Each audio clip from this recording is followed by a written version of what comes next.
a smile, namaste, and heartfelt wishes for the year coming to an end. For me, it's in this gorgeous landscape. It's not my favorite,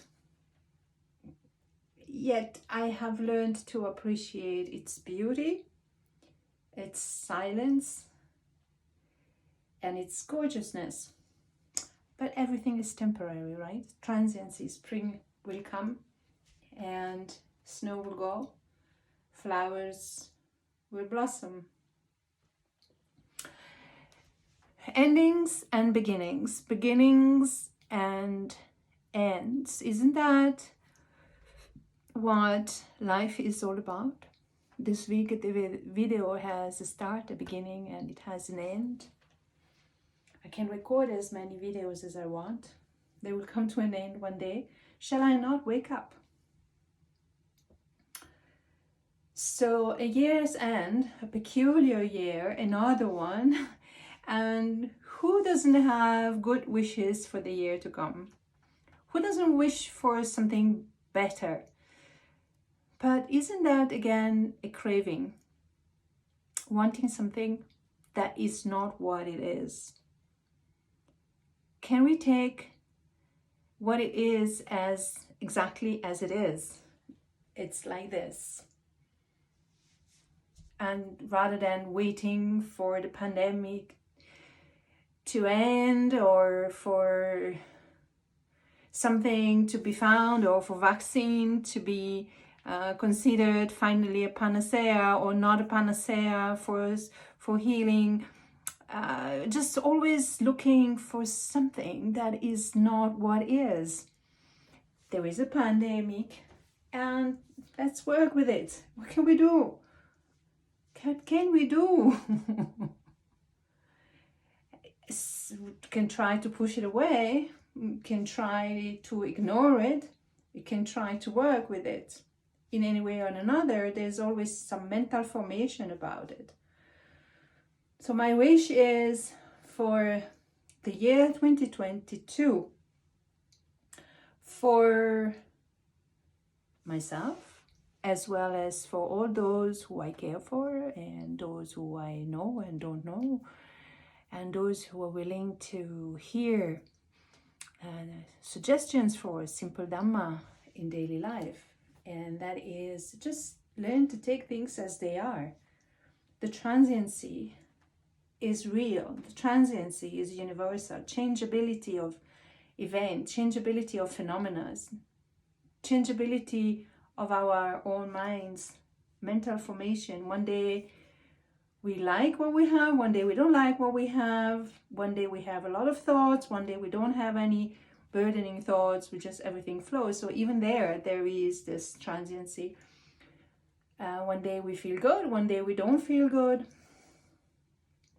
So for 22, I really wish for more and more people to understand the true nature of reality is anyway transient.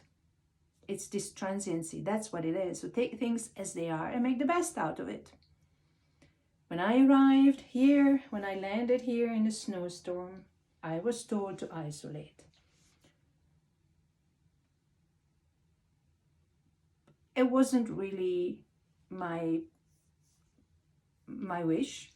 I didn't really want to be isolated. I didn't feel like there was a need for me to isolate. But I took it. I said, okay, fine. I'll make the best out of it. And I'm spending a lot of time meditating and reading sutras and doing things that I haven't had the time to do in all these months, including starting the writing of my little series of 3 booklets on simple dhamma for daily life. And the first booklet is indeed about anicca, impermanence. And well, I make the best out of it. I go to the main building for my meals.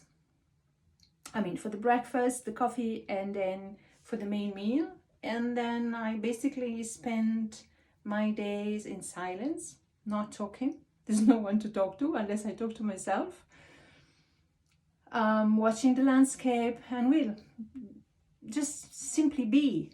This removing this sense that something has to be done about something. So I know in the productive world is called be totally unproductive, because that is according to a benchmark of productivity and a benchmark of time is money, or time is an asset. Yeah, it's true, time is an asset.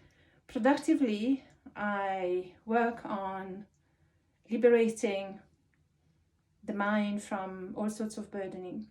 I work on freeing it from all sorts of conditions, behavior and conditioned mental formation, sometimes those that carried for a long time.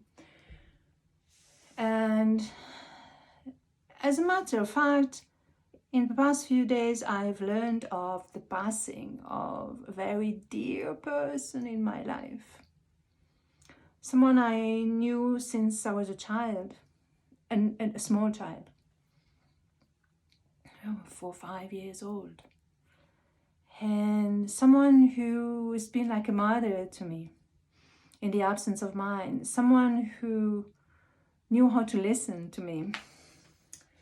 Someone who would make fun and someone who I also was a companion to for her own solitude and her own difficulties and challenges she had in her life. And definitely someone I respected a lot and I cherished. And coincidentally, or someone who lost a child in birth, a twin. So somehow someone who knew about grief. And as well as someone who has always, the image and the memory about her is always someone cheerful, constantly cheerful. Never let herself be burdened by reality. Always take things as they are, always love people.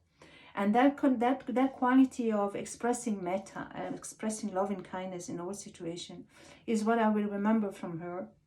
And as 92 years old, she passed away knowing that she was passing away. She passed away without any disease in bed and having her last breath with some of her loved ones. And you see, that had a bit of pinch out in my heart, but also the awareness that there are beginnings and there are endings is such a tool, a capacity for liberation of all these conditions that we put in our lives and for not seeing things as they are. So I wish for 2022, I wish you to be at ease and healthy and happy and find serenity. And if there is any chances that you could follow one of my suggestions of enlightening, not as a sense of meditating for enlightenment, I meant lightening up, making it lighter, and take things as they are. There is a pandemic, there is a new variant, One day it will go, and we have to make do with it. That frees the mind and as well as the heart from a lot of burden. So my greatest wish from my isolation kuti, there is sunshine today.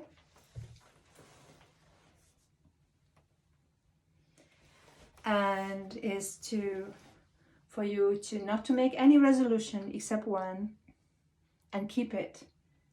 Resolve to make the heart lighter, and to work towards your own liberation from burdening. May you be at ease at all times. In loving kindness,